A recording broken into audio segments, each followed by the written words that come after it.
Hello everybody and welcome back to another video. We're doing something a little bit different today, so just to spice things up.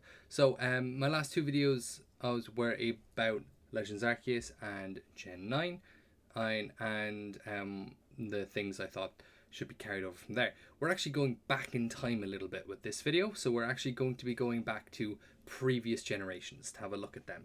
So this isn't a Pokemon exclusive channel. We will be doing other stuff, but Pokemon is a huge part of my life, so I will be doing a good bit of Pokemon stuff. Sorry, the lighting is absolutely garbage, but the natural light isn't very strong, and my ring light's not the best either. But sorry about all that, but we'll make do. So what we're doing today is actually looking back at previous generations and looking back at the Elite Four. Now, something that Gen 9 is going to have that Pokemon Legends Arceus didn't, or at least I assume so, is gym leaders. So, or something similar anyway, like Alola had Island Kahunas instead. So that was their version of gym leaders. I reckon they'll just go back to standard gym leaders, since that's what they did with Generation 8 anyway.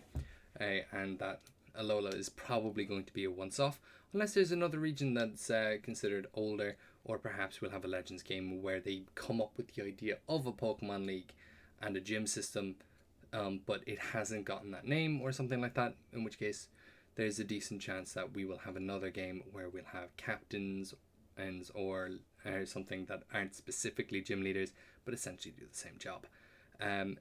We are going to be looking at a couple people in particular. So we are going to be looking at the first off. We'll start with Kanto. We'll be looking at what gym leaders are the strongest. I actually stole this method of measuring from MandJTV, a very, very big Pokemon YouTuber, probably one of the biggest, if not the biggest, Pokemon YouTubers. And I took the method of calculation from him. He did a couple of other videos about which gym leader is the strongest in their particular category. So like comparing the ice type gym leaders and so on, where it would be a method where you'd multiply the base stat total by the level, just so that you get an idea of which is stronger.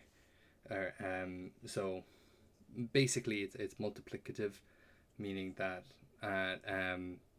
a level 18 Pidgeot or Pidgeotto, Pidgeot would be, I was right, Pidgeotto, would be stronger than a level, I don't know, what's a strong Pokemon that evolves really low level? Lopunny? A level 8 Lopunny, even though a Lopunny is at the end of its evolutionary chain, and it's got a higher base stat total than Pidgeot, but the level changes things, because obviously just because Lopunny has a higher base stat total, if the levels are completely off, then the higher level Pokemon is more likely to win in a situation like that. It's not taking typing into consideration whatsoever, so immunities and that don't matter, as we'll see with a couple of the Pokemon I've done. This is the start of a series, so I will be doing other ones because I had to do maths for this. I don't want to sit down and do maths all day just to get a video out. So what I've done is I've just done the first 4 generations, and unlike other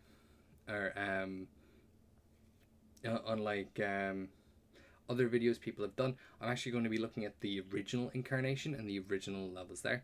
So that can be affected by the fact that special was 1 stat, meaning that Dragonite only had a base stat total of 500 rather than 600 as a pseudo legendary back in the day. So we'll be taking that into consideration as well. So just bear with me a second and I'll get this up. That should all be perfect. Okay. So we'll start with Kanto. So with Kanto, you have Agatha, you have Bruno, you have Lorelei, and you have Lance. We're not going to be including the champions. That could be an idea for another day. But there have been some interesting results here. So Lorelei is actually one of the stronger. In fact, is actually the second strongest Elite Four member by base stat total by this method of multiplication. And Agatha, not that much weaker.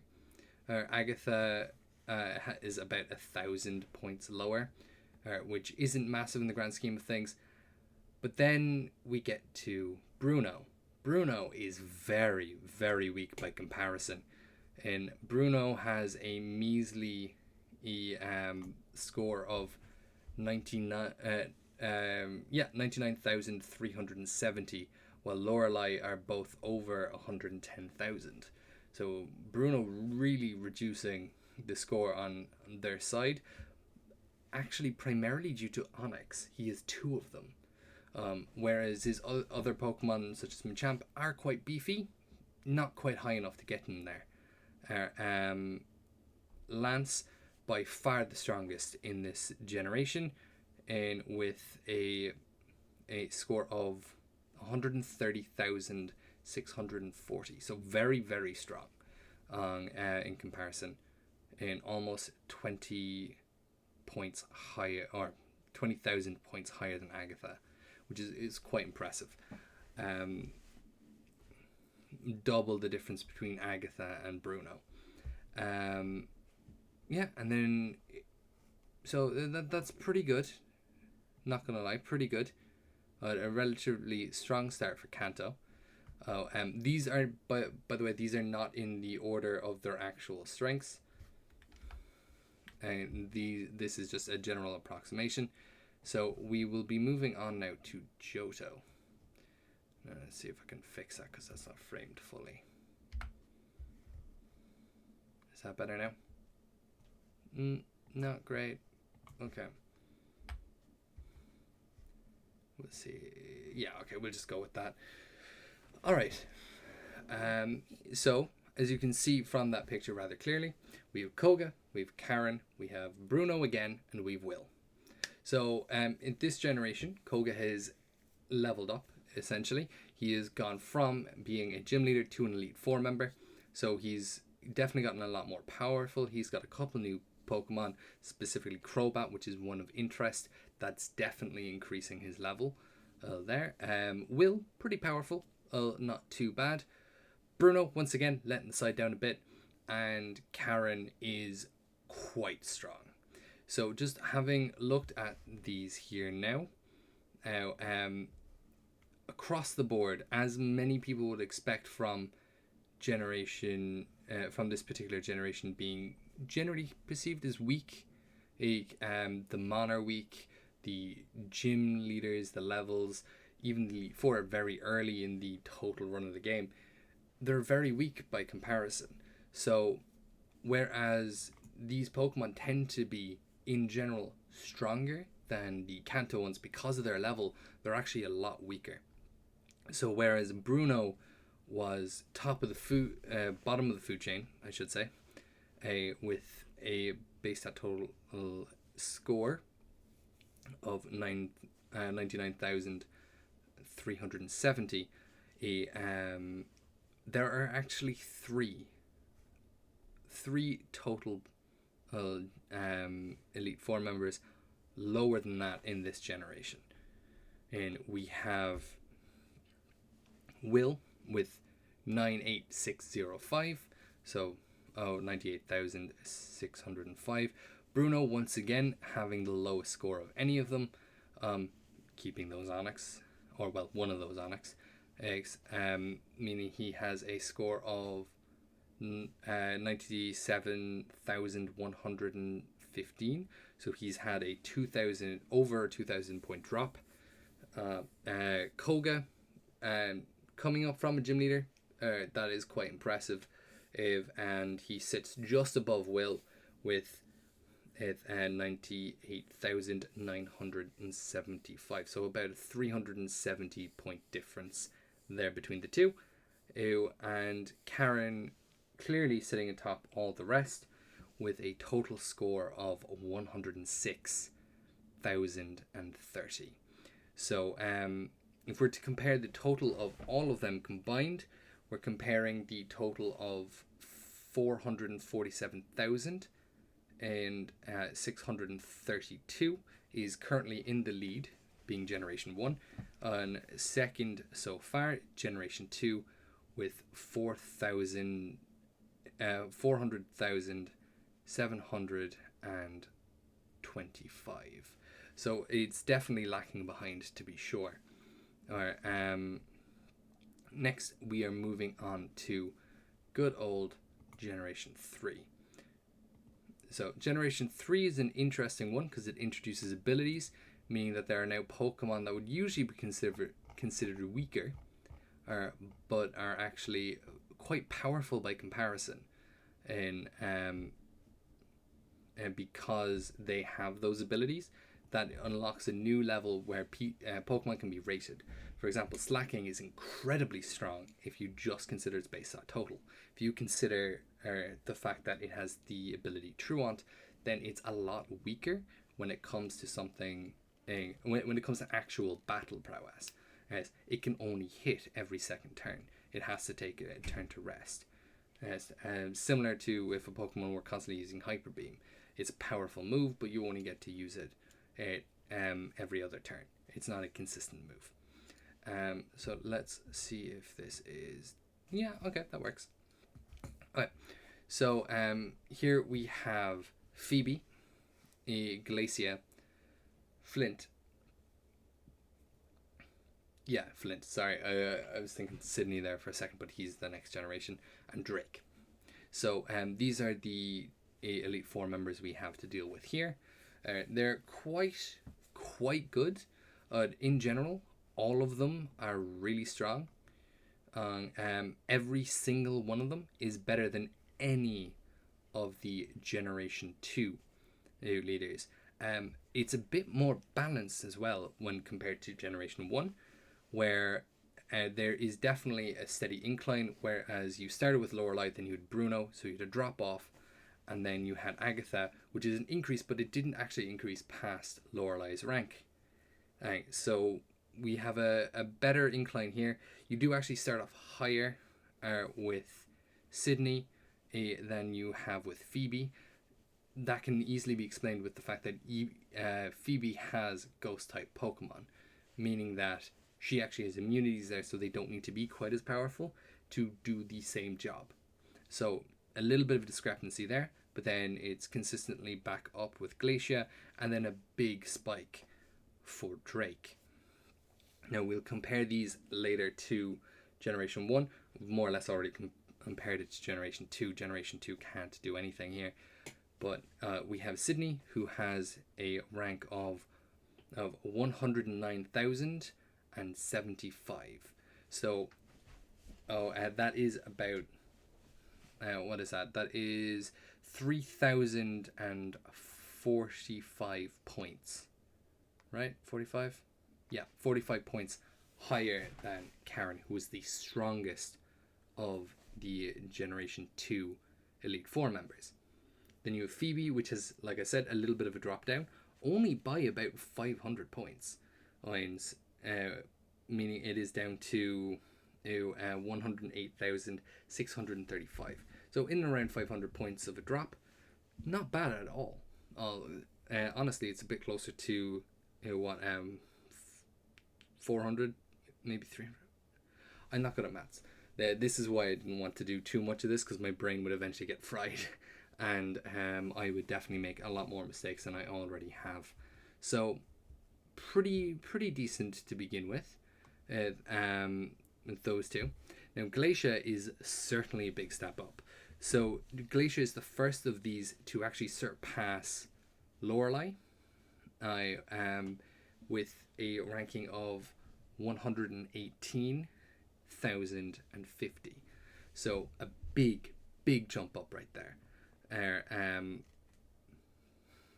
Yeah, that's about 500 and 5,500 points higher than Lorelei. But no one has quite touched Lance yet. Lance was really high with his rank of 130,640. Now we have someone who can finally meet that with Drake. Drake also uses dragon types, which in general means they're a lot stronger. But in this situation, because we're using their earliest appearances, Lance is really hurting for not having a 600 in base stat Dragonite. Because Drake has Salamence, which is 600 base power. He also has 2 Flygons. Because remember, this is the original, so this isn't the Emerald Dex, which actually, come to think of it, is going. The fact that we're doing that is really going to affect Generation 4 more than any other generation, because the Platinum Dex is the only good dex to use, because everything else is so janky with the rest. So let's see here now. Drake sits at a mighty 136,420 points. So a mighty lead over Lance, about a 6,000 point lead. And considering in Lance's Dragonite's level, if we were using more updated stats, Lance actually would have been very close, if not higher than Drake. Very close to or higher than Drake. Actually, yeah, no, absolutely. With level 61 Dragonite, yeah, Lance would be higher. But it's just an unfortunate way that this functions. So we know that Generation 2 sat at about 400,000 across the board. Generation 1 is now in second place with 447,632, and now sitting top of the pile is Generation 3 with 472,180 points. So sitting quite high up there now. It's going to take something impressive to beat them. Unfortunately, we have something really impressive right now. Generation 4. Generation 4 is insane. And every single one of these is higher than Glacia, who was the highest non-final Elite Four member. And everyone except Aaron is higher than Lance. So we'll get into this here. Aaron, the lowest of all four, we have at 121,906. So very high base stat total combination there. So very, very high indeed. Then we move on to Bertha. Bertha is the first one who isn't a final Elite Four member to surpass Lance with 131,455. Then Flint, the highest of those Elite Four, is 146,888. So really, really high up there. That's the first one to surpass Drake. And yes, he is the strongest, but he isn't the only one. He actually surpasses Drake by over 10,000 points. Roughly the same between Bruno and Agatha. So he's instantly become the strongest by a wide margin. And now... Oh, I didn't do that, did I? Hold on. I feel like an idiot now.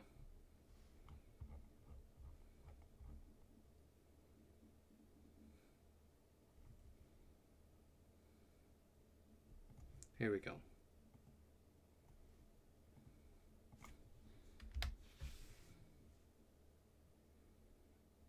There we go.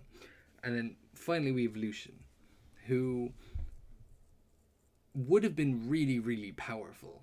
Really powerful. Because of his use of psychic types. And Generation 4 has some very powerful psychic types. So he's no slouch by any means. And in fact, let me have a quick look at his team there.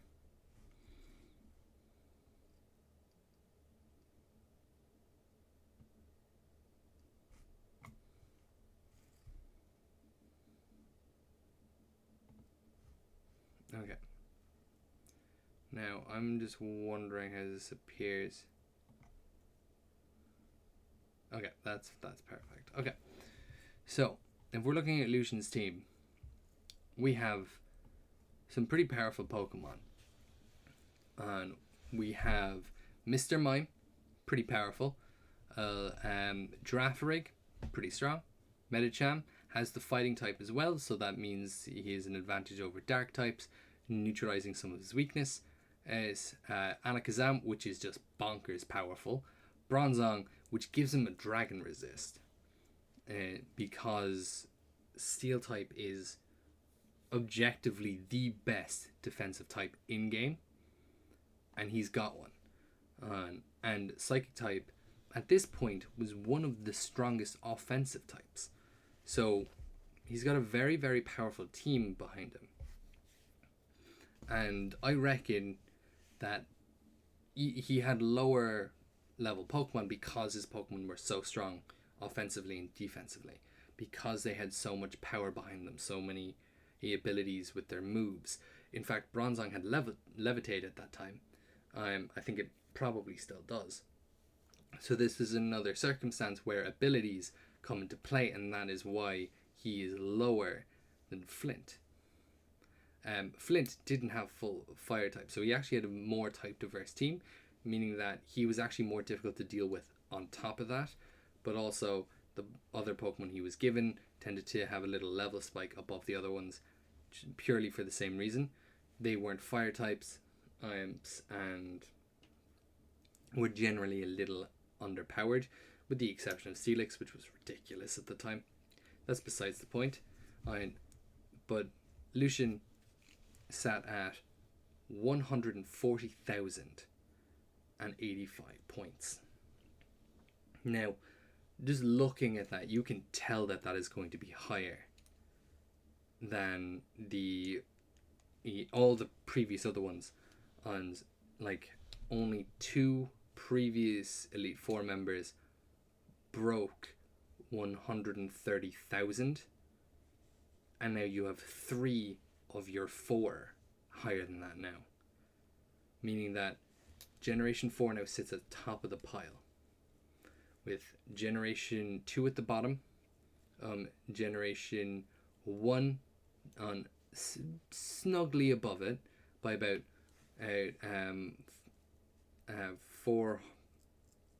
47,000 points ahead, then with about 25,000 points ahead of them again, you have Generation 3, and then what would that be now? That would be something monstrous, wouldn't it? That is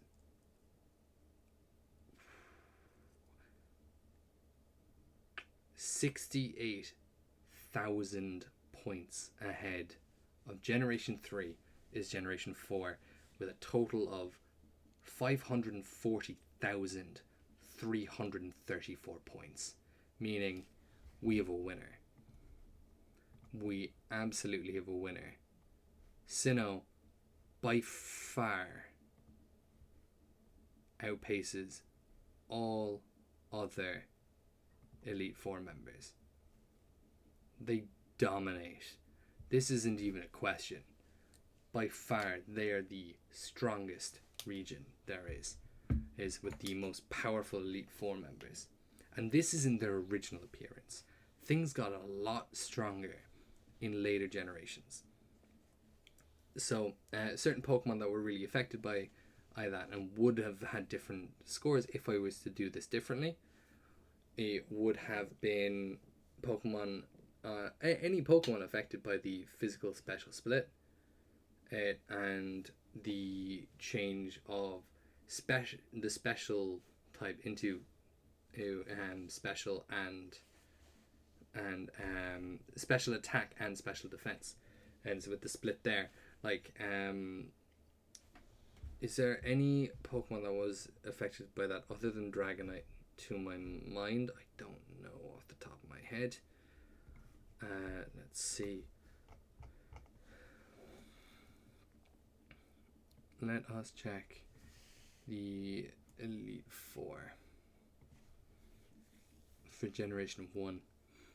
Because it happened Generation 2, so it's not going to be anything after that anyway. So the Red and Blue Elite Four. Now, who would have been affected most by that?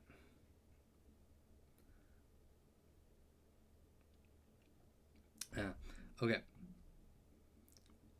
So the physical special split, it would have affected ghost types. Actually, that's a big one, because ghost type was a physical move, and almost all ghost types are special attackers. So that would be a situation where in Generation 4 that would have been a much bigger deal. But let's see here, where special was split in two. Lance would have been fine except for his Dragonite. Okay, the ice types, they were all physical moves, so that wouldn't have affected them. Okay, I think the actual gym leaders were far more heavily affected. Blue would have been really affected as well, but I wasn't including champions in this video. So yeah, Blue would have been really badly affected because he is an Alakazam on each of his teams. And actually, Blue was the main reason I didn't include champions in this list and kind of breaking them down as well, because his team is very much dependent on what Pokemon you have. So if you chose the water starter, he would have a Jolteon, on which, yes, well, it has the same base stat total. That was in yellow though, wasn't it? That was in yellow. But I was considering doing the yellow separately as well. So that was one of the other reasons I didn't include him, because if I ever went back and did the completed versions, those 3rd editions enhanced versions, and I'd have to deal with that, and that's a lot of work, and I couldn't be bothered, to be completely honest. But and that's more or less the video. Sinnoh, the strongest generation, the strongest region with the strongest Elite Four members. Now, I know this was a little bit of a long video. Thank you for sticking around if you did sit through the whole video. I really appreciate that. The watch time is very helpful because it lets YouTube know that people are willing to sit down and watch a almost 30-minute video about Pokemon and maths and statistics and all that fun stuff. So if you did sit through this, thank you so much. I really appreciate it. Like the video, please. I'd really appreciate that. It does the exact same thing as actually sitting through the watch time. Leave a comment. Let me know what you thought about this. If you thought I was using a stupid methodology, blame MandJTV. I used his. If I did it wrong, I'll say that as well. Or just let me know what you thought about this and who you might think will be the strongest future generation. And because I'll be doing Generation 5 onwards soon enough. And eventually, maybe when Scarlet and Violet come out, I'll do a video just looking at their Elite Four members. We'll see what happens. So, like and subscribe, please. And comment as well. I'd love to hear what you guys have to say. Alright, that's all from me. Adios.